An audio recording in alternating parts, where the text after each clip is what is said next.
عطا Surf and selling school. جی. اردا صاحب سچ کہوں تو میں سمجھ نہیں پا رہی ہوں کہ یہ لوگ کرتے کیا ہیں آخر. ہم اسے پانی اور محبت کی تھیراپی کہہ سکتے ہیں.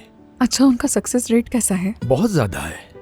ملنے والے تاثرات اور رائے سے یہی ظاہر ہوتا ہے. اور وہاں کا اسٹاف کیسا ہے؟ کیا اس بارے میں کچھ معلوم ہے آپ کو؟ وہاں بچوں کا ایک ماہر نفسیات ہے جو مخصوص اوقات میں وہاں موجود ہوتا ہے. یہ رضاکارانہ بنیاد پر چلنے والا مرکز ہے. اصل میں ایک کلب ہے. دلچسپ بات یہ ہے کہ خصوصی بچوں کے ساتھ کام کرنے والے کوچز نے بیرون ملک کے ماہرین سے تربیت حاصل کی ہوئی ہے.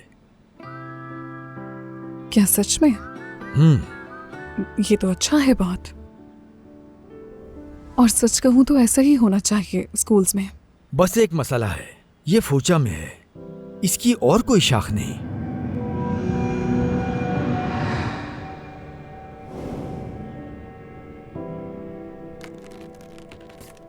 استنبول میں رہنا بہت مشکل ہو چکا ہے اردا صاحب. سمجھ نہیں آتا کس کس سے لڑوں اور یہ ساری چیزیں کیسے مینج کروں نہیں معلوم. آپ تو اچھی طرح جانتے ہیں کہ ہم کس کس تکلیف سے گزرے ہیں. بالکل ٹھیک کہہ رہی ہیں آپ.